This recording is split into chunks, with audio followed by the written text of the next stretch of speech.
or pi over 2 radians. Alright? Go. So with that being said, we're going to relate different functions and their co-functions in terms of their complementary angles. For example, in here, sine of t, the co-function of sine is cosine. That's why this is sine and this is what? Cosine. In short, that is a what? A co-function of sine. That's why it's called cosine, right? Now, with that being said, if this is t, what is now the complement of t? We can put in here what? 90 degrees minus t, or in terms of radians, pi over 2 minus t. Are we good, right? So whatever this t is, right? Get it? 90 degrees minus that will be its complementary. So that's this angle and that angle should add up to how much? 90 degrees or pi over 2, right? Now let's see that one on our function in here. So this is our sine function. You see our sine function, guys? Okay. With that being a sine function, let's see where the cosine function is. So if I put in here cos x, okay? So that cosine is the one in blue, right? Now what we're gonna do with that one is this, right? We're gonna move this cosine where? Pi over 2, right? So I'm gonna put in here pi over 2 minus x. And as you may notice in here, this cosine pi over 2 minus x and the sine x are basically the same. Are we good, guys? All right, so that's our, as you may notice in here, verifying that graphically, we can see that sine x and cosine of its complement, pi over 2 minus x, are similar. Are we good? Right? Similarly, that's the same thing that we're gonna do with this, right? So, sine, its co-function is cosine, therefore this angle for sine and cosine should be complementary, right? Now in this case, where's that? Here, secant of t. What is the co-function of secant? Again, just add the prefix what? Cosecant, right? So secant, its co-function is what? Cosecant, right? Okay. Then that means cosecant, secant t is what? Its co-function cosecant, and what's the complementary of angle t? Just the same? 90 minus t. 90 degrees minus t. Are we good? Right. Again, pi over 2 as well for radians. And the last one, tangent of t is equal to blank of its complement pi over 2 minus t. So what is the co-function of tangent? Cotangent. There we go, right? So again, the prefix co means co-function, right? Once again, as a summary, sine, its co-function, cosine. The angles are complementary, okay? So a lot of co, right? Secant, its co-function is cosecant.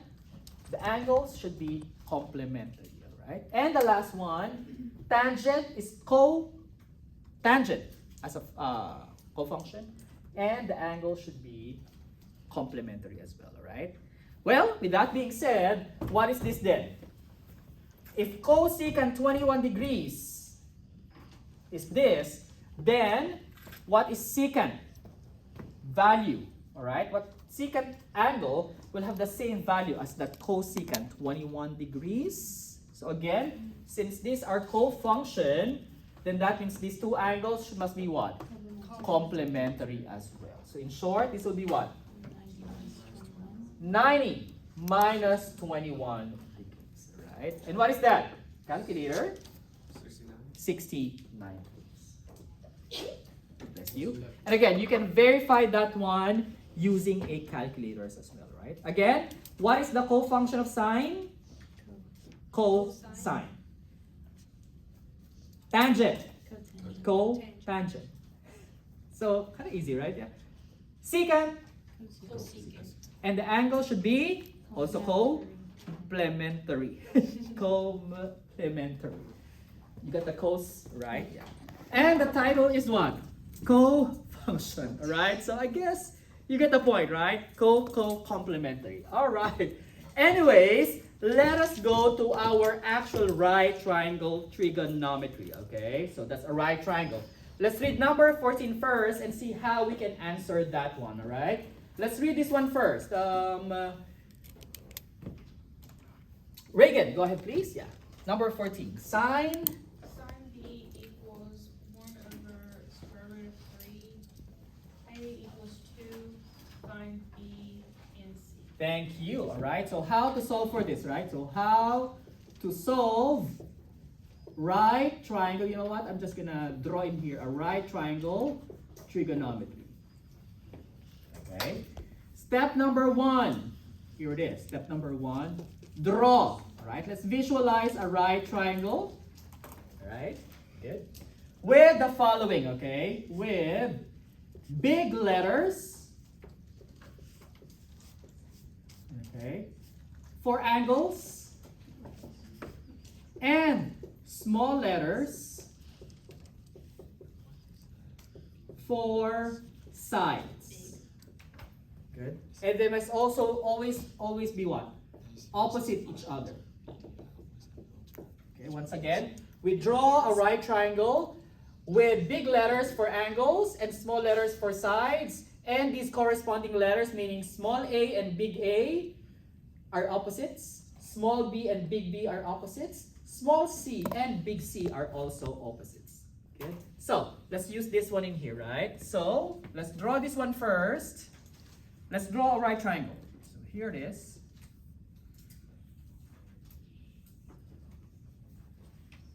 Good. Right. Now, it says in here, sine of angle B is 1 over square root of 3, right? So, the only thing given in here is that what? There's an angle B given. 1 over square root of 3, right? Typically in here, big letters should be angles, right? So I would put in here, either I can put big B in here or big B in there. Are we good? Get it? Next, if this is big B, then small b should be a side, what? Opposite. Opposite or right across that. So if this is big B, where is small b? This one, right? Right across. Get it? Get it? Next, so if that is big B, now in here I have small a. So if this is side B, then I can name this leg as side A. Typically, I would put in small a's and small b's as the legs and small c as the hypotenuse or the longest leg. We good? Okay. So if this is small a, where is big A? In here. And lastly, if this is small c, then this is big letter C. Get it? Okay. Once again, the given is this. Sine B is equal to what? 1 over square root of 3. What else? A is 2. So we know that this A is 2. So that means this length, the length of this leg is 2. Units can be inches, feet, centimeters, meters, units. Are we good? Get it, guys? Okay.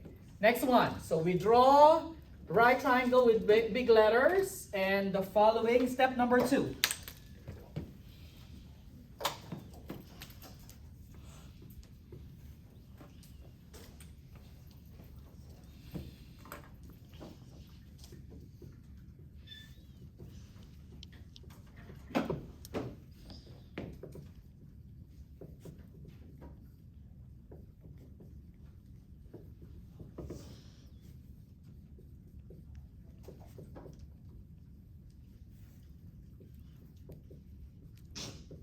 You.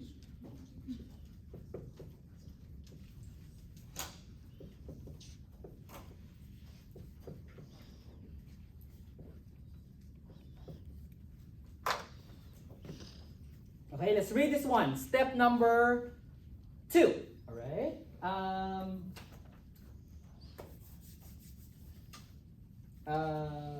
Zach, can you see it from there? Step number 2. With given angle, identify the opposite, Adjacent, nearest, and hypotenuse. Longest. Okay, so those are our terms, right? With respect to a given angle, right? In here, the given angle is B, not the angle measure, but its sine, right? So given angle B, where is opposite?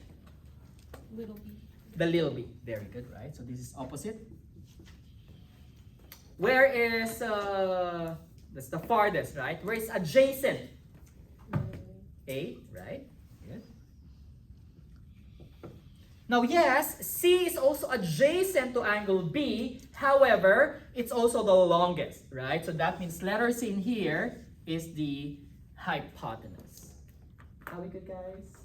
Got it? This is what we did, right? So that's step number 2. Determine which one is O, farthest, opposite. A, what's A again? A, yeah. That's adjacent, the nearest, right? And the hypotenuse, that's the longest, right? What's up? What does FF stand for? FF, oh sorry. My abbreviation is like not working good. Yeah, following. There you go. Okay, identify the following. Are we good, guys? Alright, sorry for that. That's what I thought. I just wanted to make sure. Okay, thank you. Next one. Are we good with those? Okay. Step number 3. Here it is. Okay.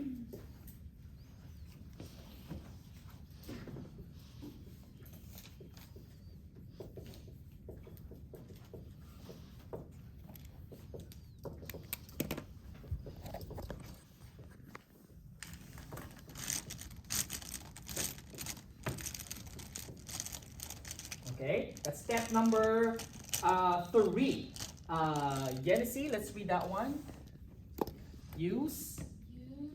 Yeah, SOHCAHTOA. To identify given legs. Legs, right? So when you say SOHCAHTOA, meaning this, right? So means what? This one, right? Sine. That S meaning sine is equal to O, that's opposite over hypotenuse. Get it? Okay. Cat, that means, so again, this is a mnemonic, guys, right? I'm doing it as a triangle because honestly, it's gonna help us if you made it into triangles, right? Meaning what? Cat, there we go, right? That cosine is adjacent over hypotenuse, right? And the last one, TOA, right? The mnemonic for T means what? Tangent, very good. Tangent is equal to opposite over adjacent, right? So in short, in here, sine B is 1 over square root of 3. So is that the SO, the KA, or the TOA? So. Sine. So, right? So with that being said, I'm using this one for such. Hence that sine, right? So that means sine B is equal to what? This is your opposite. We good? Get it? Okay. And this is what? Hypotenuse. Are we good, guys? Get it? Get it? Okay, so with that being said, we're gonna use that one to solve for the following, all right? So here it is, step number 4.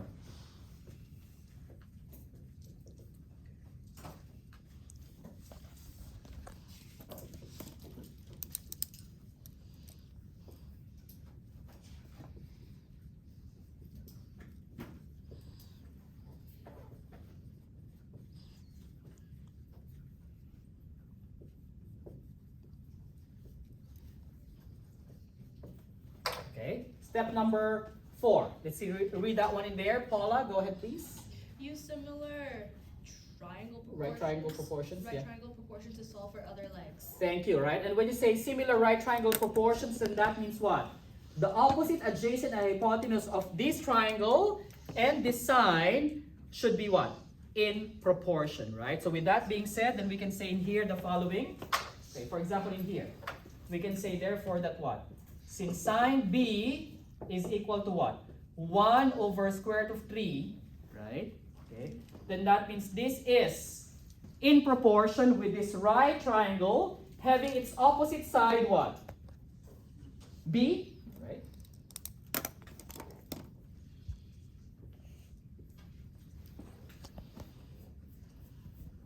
And what else in here?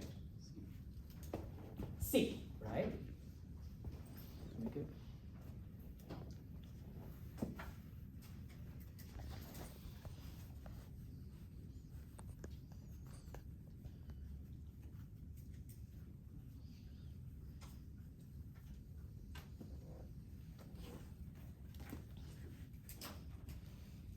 Okay, the problem here now is B is what? Is it not given?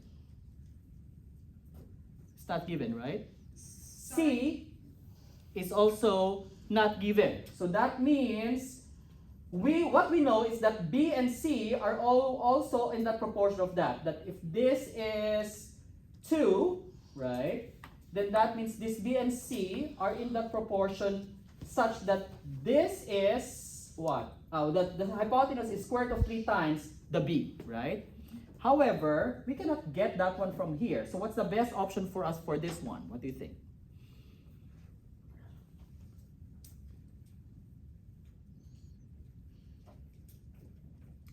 Anyone, guys? Do we use Pythagorean theorem? Let's use Pythagorean theorem for such first, right? So let's use the Pythagorean theorem for such, and here it is, okay?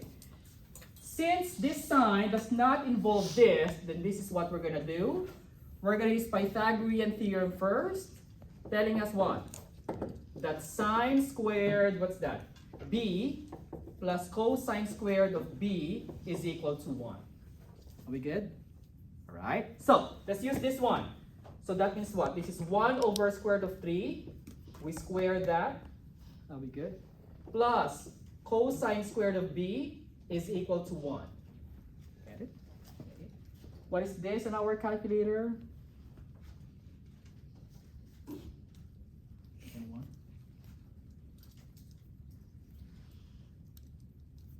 Oh, 1 over square root of 3.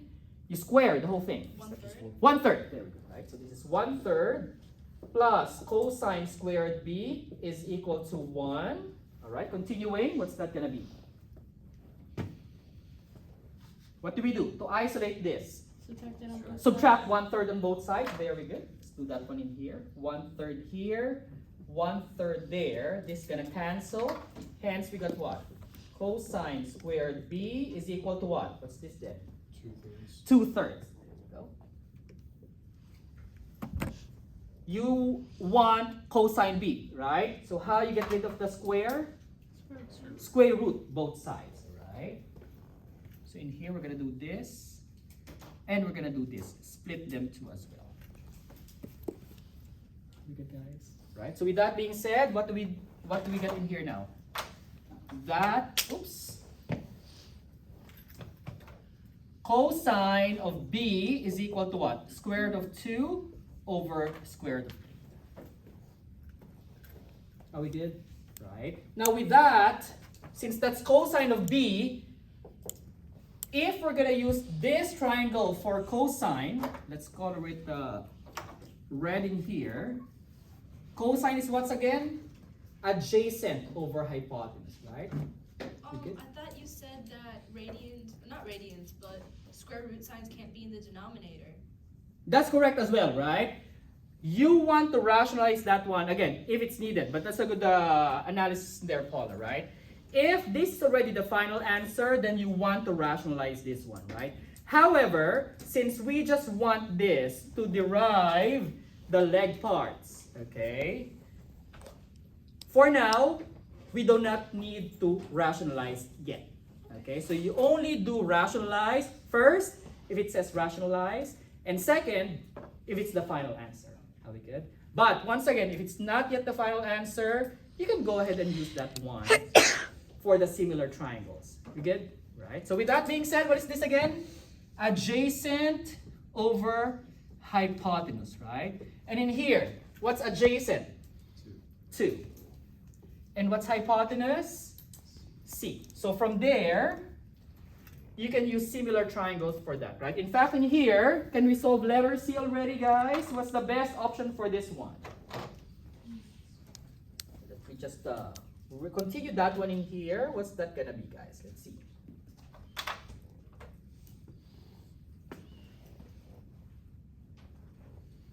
You can what? Just cross multiply it. We good? Right. So again, this is what I'm gonna do. Square root of 2 over square root of 3 is equal to 2 over C. Once again, technically, you can rationalize this if you want to, but again, for this purpose, since you're just gonna do similar triangles anyways, you're gonna cross multiply, so we're fine, right? So cross multiply. Get it? Okay. So what do we get? C square root of 2 is equal to what? 2 times square root of 3. Are we good? Got it. You just want C, right? So what do? We'll divide both sides by square root of 2. Good. So over square root of 2 here, over square root of 2 there. Get it? Okay, so with that being said, this will cancel out, hence this is what? 2 square root of 3 over square root of 2. Again, this is not yet the final answer, so leaving it as it is fine. Are we good? Okay, again, leaving it as it is fine. So let's put it in here. What's this again? 2 square root of 3 over 2. So again, this is what? 2 square root of 3 over square root of 2. And again, later we're gonna rationalize that. Okay? And last one, we're going back now here. Sine B is equal to this, right? So what is this again? What is our B? We don't know yet. But our C, we already got it to be this, right? So this again. 2 square root of 3 over square root of 2. Got it? Okay, so what do we do then? To solve for B. Well, we can rationalize this one as well. Well, rationalize. Cross multiply, right? So let's cross multiply this as follows. Where's the green? Okay, here it is. This times that, that's what? B square root of 3. And 1 times this is just basically itself. 2 square root of 3 over square root of 2. Okay. Oh, so what's the last one, guys? What do we do with our B? How to get B in there? How to isolate B? Division, right? Divide both sides by square root of 3. So let's do that one in here. Over square root of 3, and in here also over square root of 3. So this will cancel. This will also cancel. Hence, you just got what? 2 over square root of 2 for B. So I'm going to put in here 2 over square root of 2. So again, in this case, typically in here, you can already get the answer once one of them already has a value and you just cross multiply. But in this case, since both doesn't have it, what we did is just to use the Pythagorean theorem to get the cosine first and then use that one again. We good? Okay. Last one, step number 5. And this addresses Paula's concern a while ago. What is that? Simplify and rationalize if needed, right? And again, in rationalizing, those denominators should not have radicals, right? So what do you do with this? C. Multiply up and down by what? Square root of 2. There we go. And what's this gonna be? 2. What's this 2 combined? Square root of 6. And what's these 2 combined? 2. So this will just cancel out. So basically the answer is what? Square root of 6 for C, right? Or what about here for B? So doing the same thing, you get rid of this by what? Multiplying both sides by that denominator, right? So with that being said, this is what? 2 square root of 2 over 2. Canceling these 2 together, then you have that one as your opposite side for such as well. Are we good, guys? So there we go. That's our answer. What's this? 2 for letter A or side A. Side B is square root of 2. And side C is square root of 6. Get it, guys? Okay. Any questions? Any questions, guys? And we're going to visualize that one as well later, all right? Thank you.